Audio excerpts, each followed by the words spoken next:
చంద్రబాబు గారు మాకు 15 ఏళ్ళు కావాలి అంటే మోడీ గారు తిరుపతి సాక్షిగా ఆంధ్ర రాష్ట్ర ప్రజలందరికీ మాటిచ్చారు 10 సంవత్సరాల ప్రత్యేక హోదా అని. మరి అధికారంలోకి వచ్చాక 10 సంవత్సరాలు అయింది ఈ రోజుటికి. 10 సంవత్సరాల కిందట చెప్పిన మాట ఈ రోజు వరకు మోడీ గారు నిలబెట్టుకోలేదు. అందుకు గాను మోడీ గారు ఆంధ్ర రాష్ట్ర ప్రజలకు లిఖితపూర్వకంగా క్షమాపణ చెప్పాలి. వెంటనే మీరు ఒకవేళ అధికారంలో వచ్చే ప్రసక్తి లేదు, కానీ ఒకవేళ పొరపాటున వస్తే కూడా మీరు వెంటనే దీన్ని ఫుల్ఫిల్ చేస్తారని అఫిడవిట్ రాసిచ్చే ధైర్యము మీకుందా? అలాగే పోలవరం ప్రాజెక్టు చంద్రబాబు గారు అయితేనేమి, జగన్మోహన్ రెడ్డి గారు అయితేనేమి ఒకరు టెండరింగ్ అని, ఒకరు రివర్స్ టెండరింగ్ అని ఆంధ్ర రాష్ట్ర ప్రజలకు అన్యాయమే చేశారు తప్పితే ఇంతవరకు కూడా పోలవరం ప్రాజెక్టులో ఖర్చు పెట్టిన 15,000 కోట్ల రూపాయలు ఏమైంది? బూడిదలో పోసిన పన్నీర్ అయిందా? ఏమైంది? దాని మీద ఒక ఎంక్వైరీ లేదు. ఎందుకు ఖర్చు పెట్టారు? అసలు ఏం జరుగుతుంది పోలవరం ప్రాజెక్టులో? మీరు ఎందుకు దానికి జాతీయ హోదా ఇవ్వటం లేదు? ఎందుకు ఆ ప్రాజెక్టు కట్టడం లేదు? మోడీ గారు ఆంధ్ర రాష్ట్ర ప్రజలకు సమాధానం చెప్పాలి. లిఖితపూర్వకంగా పోలవరం ప్రాజెక్టు కట్టనందుకు మీరు క్షమాపణ చెప్పి అది వెంటనే టేకప్ చేస్తామని అఫిడవిట్ మీరు సంతకం చేసి ఇవ్వగలరా? రాజధానికి మోడీ గారు 10 సంవత్సరాల క్రితం వచ్చి భూమి పూజ చేశారు. అమరావతి రాజధాని అవుతుంది అని చెప్పారు. ఢిల్లీని తలపిస్తాము అన్నారు. ఇక చంద్రబాబు గారు అయితే సింగపూర్ అన్నారు. సరే, కనీసము ఒక్క పర్మనెంట్ బిల్డింగ్ అయినా కట్టారా? 10 సంవత్సరాలుగా 2 ప్రభుత్వాలు మారితే ఇద్దరూ మీకు తొత్తులైతే, ఇద్దరూ మీకు పొత్తులు పెట్టుకునే వాళ్ళే అయితే, ఒకరు సక్రమంగా పెట్టుకున్నా ఒకరు అక్రమంగా పెట్టుకున్నా ఇద్దరూ మీ వాళ్ళే అయినప్పుడు మాకు రాజధాని లేదు అన్న ఇంగితము మీకు ఇంతవరకు ఎందుకు మీ నోటీస్లోకి రాలేదు? మాకు రాజధాని కూడా లేదు. మీకు న్యూఢిల్లీ ఉంది, మిగతా అన్ని రాష్ట్రాలకు అన్ని రాజధానీలు ఉన్నాయి. మరి మాకేముందండి? మాకు ఏది మిగల్చలేదు కదా. మరి కనీస బాధ్యత కాదా మీకు? మోడీ గారికి ఒక రాజధాని అన్నా మనకు కట్టడము, కనీసం అది కూడా చేయలేదు అంటే మరి మీరు క్షమాపణ చెప్పాల్సిన అవసరం లేదా? ఆంధ్ర రాష్ట్ర ప్రజలకు ప్రధానమంత్రిగా 10 సంవత్సరాలుండి దీనికి కూడా లిఖితపూర్వకంగా మీరు క్షమాపణ చెప్పండి. చెప్పిన తర్వాతనే ఆంధ్ర రాష్ట్రంలో మీరు అడుగు పెట్టండి. అంతేకాదు వైజాగ్ స్టీల్ అన్నది ఆంధ్ర రాష్ట్రానికి తలమానికం లాంటిది. అలాంటి వైజాగ్ స్టీలును నిలబెట్టాల్సింది పోనిచ్చి కేంద్ర ప్రభుత్వము రాష్ట్ర ప్రభుత్వం ఇద్దరు కుమ్మక్కయి వాటి భూములను దోచేసుకోవడానికి కోసం ఆ ప్రాజెక్టును మొత్తం నిర్వీర్యం చేసి మొత్తం ఇది నష్టాలలో పోతే తప్ప ఈ ప్రాజెక్టు మన చేతుల్లోకి రాదు అన్నట్టు ఏ ఒక్క అంశంలో కూడా విశాఖ స్టీలును ఆదుకోకుండా కేంద్ర ప్రభుత్వము రాష్ట్ర ప్రభుత్వము ఇద్దరు విలన్లలాగా వ్యవహరించి ఈరోజు దాని పరిస్థితి అగమ్యగోచరంగా తయారైంది. ఇది ఎక్కడి న్యాయం అని అడుగుతున్నాం. ఆంధ్ర రాష్ట్రానికి చెందిన తలమానికం వైజాగ్ స్టీల్ అయినప్పుడు అలాంటి ప్రాజెక్టును కూడా మీరు పరిరక్షించకపోతే ఇంకా మీరు ఎలాంటి ప్రధానమంత్రి? అందుకే దానికి కూడా మీరు క్షమాపణ రాసివ్వాలి అని కాంగ్రెస్ పార్టీ డిమాండ్ చేస్తుంది. ఆంధ్ర రాష్ట్ర విభజన హక్కులలో 5వది, ఆంధ్ర రాష్ట్ర విభజన హక్కులలో ఏ ఒక్కటి కూడా మోడీ గారు ఇంతవరకు నిలబెట్టుకుంది లేదు. కడప స్టీల్ ఫ్యాక్టరీ అయితేనేమి, రాయలసీమకు నార్త్కు స్పెషల్ ఎకనామిక్ జోన్ ప్యాకేజ్ అయితేనేమి, రైల్వే జోన్ అయితేనేమి, దుగ్గరాజపట్నం పోర్ట్ అయితేనేమి ఒక్కటంటే ఒక్కటి కూడా ఏది పోలవరము రాజధాని స్పెషల్ స్టేటస్ ఇవన్నీ కాకుండా పెద్దవి చిన్నవి ఏ ఒక్కటి నిలబెట్టుకోనందుకు మోడీ గారు సమాధానం చెప్పాలి. ఎందుకు నిలబెట్టుకోలేదు? ఒక్కటైనా ఎందుకు నిలబెట్టుకోలేదు అని అడుగుతున్నాం. మీకు ఏమాత్రం చిత్తశుద్ధి ఉన్నా ఆంధ్ర రాష్ట్ర ప్రజల మీద ఇది చేయలేకపోతున్నాము, దాని బదులు ఇది చేస్తాము అని మీరు చెప్పాలి. కానీ ప్రధానమంత్రిగా ఉండి ఒక్కసారైనా ఒక్క సమాధానం కూడా చెప్పకుండా కనీసం ఇక్కడ ప్రజలు ఉన్నారు, వాళ్ళకు విలువ ఇవ్వాలి, వాళ్ళకు ఎక్స్ప్లెనేషన్ ఇవ్వాలి, వాళ్ళకు భరోసా కల్పించాలి అన్న మనసు మీకు ఎప్పుడూ రాలేదు. ఈరోజు ఎన్నికలు వచ్చాయి కాబట్టి ఈరోజు హడావుడిగా వచ్చి ఇక్కడ ఒకరి తర్వాత ఒకటి ఇన్ని సభలు పెట్టి ఇన్ని మాట్లాడుతున్నారే, నిస్సిగ్గుగా ఆంధ్ర రాష్ట్ర ప్రజలు మీ గురించి ఏమనుకుంటున్నారు అని ఒక్కసారైనా ఆలోచన చేశారా? మా మన్ కీ బాత్ వినండి, క్షమాపణ ఆంధ్ర రాష్ట్ర ప్రజలకు చెప్పండి. ఉద్యోగాల విషయంలో కేంద్ర ఉద్యోగాలు అన్నీ కలిపితే 30 లక్షల ఉద్యోగాలు ఖాళీగా ఉన్నాయి. అవి భర్తీ కాలేదు, అవి భర్తీ చేయలేదు మోడీ గారు. ఇవి కాకుండా సంవత్సరానికి 2 కోట్ల ఉద్యోగాలు ఇస్తామన్నారు మోడీ గారు. 10 సంవత్సరాలకు 20 కోట్ల ఉద్యోగాలు ఇవ్వాల్సిందే మోడీ గారు. మరి ఈ 20 కోట్ల ఉద్యోగాలలో ఆంధ్ర రాష్ట్ర బిడ్డలకు ఎన్ని కోట్ల ఉద్యోగాలు ఇచ్చారు మీరు?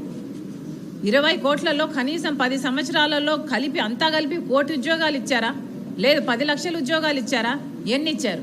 మరి మా బిడ్డలకు మీరు ఉద్యోగాలు ఇవ్వనప్పుడు, మీరు మా కోసం ఏ వాగ్దానాలు నిలబెట్టుకోనప్పుడు, కనీసం మా హక్కులను కూడా మాకు ఇయ్యనప్పుడు మిమ్మల్ని ఎందుకు గౌరవించాలి ఆంధ్ర రాష్ట్ర ప్రజలు అని అడుగుతున్నాం. మాటికి మీరు మా యువతకు క్షమాపణ చెప్పాల్సిన అవసరం ఉంది. 7వ ఎస్సీ ఎస్టీ బీసీ మైనారిటీలకు వీళ్లకు రక్షణ కల్పించాల్సిన బాధ్యత ప్రధానమంత్రికి, కేంద్రంలో అధికారంలో ఉన్న పార్టీకి ఉంటుంది. కానీ బీజేపీ ఒక మతతత్వ పార్టీ. మరి మీరు మణిపూర్ లాంటి ఘటనల ద్వారా ఏం భరోసా కల్పిస్తున్నారు ప్రజలకు? ఎస్సీ ఎస్టీ బీసీ మైనారిటీలకు వాళ్ళు కేటాయించిన నిధులలో ఏమాత్రం ఇస్తున్నారు? కనీసం వాళ్ళకి ఈరోజు వాళ్ళ ప్రాణాలకు కూడా రక్షణ లేకుండా పోయింది. ఎన్ని దాడులు జరుగుతున్నాయి వాళ్ళ మీద. మా రాష్ట్రంలోనైనా ఎన్ని దాడులు జరుగుతున్నా మీ కమిషన్లకు వచ్చి మేము రిపోర్టు చేసినా ఒక్కసారైనా స్పందించలేదు. ఎందుకు అని అడుగుతున్నాం. ఈ అట్టడుగున ఉన్న వర్గాలందరికీ మీరు క్షమాపణ చెప్పాల్సిన అవసరం మాటికి ఉంది. కరప్షన్ ఆంధ్ర రాష్ట్రంలో ఎంత విచ్చలవిడిగా కరప్షన్ జరుగుతుంది అని మేమే అంటాం కాదు, మీరు మోడీ గారు అమిత్ షా గారే మా దగ్గర సభలు పెట్టి ఇప్పుడు గింజుకొని అరుస్తున్నారా? ఏమండి, మీకు 10 సంవత్సరాలుగా మీరు అధికారంలో ఉంటే ఇక్కడ జరుగుతున్న కరప్షన్ మీకు అర్థం కాలేదా?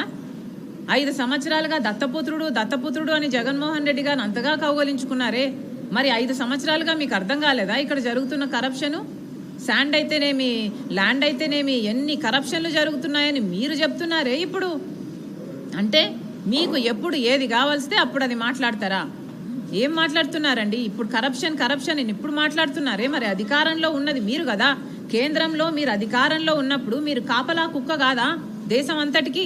మరి ఒక రాష్ట్రంలో కరప్షన్ జరుగుతుంది అంటే మీరు వాచ్ డాగ్ లాగా ఒక యాక్షన్ తీసుకోవాల్సిన అవసరం లేదా? అప్పుడేమో మీకు దత్తపుత్రుడు, ఇప్పుడేమో కరప్షనా? ఈ కరప్షన్ మీకు మరి ముందే తెలుసుంటే ఎందుకు ఏ యాక్షన్ అయినా తీసుకోలేదు? ఒక కాగ్ అయినా, ఒక ఈడీ అయినా, ఒక సిబిఐ అయినా ఒక్క ఎంక్వైరీ అయినా వేశారా మీ దత్తపుత్రుని ప్రభుత్వం మీద?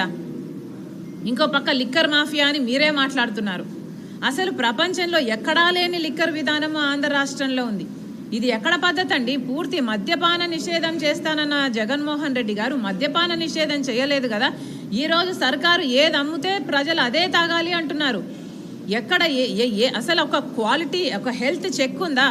ఇది ఏం క్వాలిటీ అమ్ముతున్నారు? 25% మంది ఎక్కువ చచ్చిపోతున్నారు ఈ లిక్కర్ తాగి.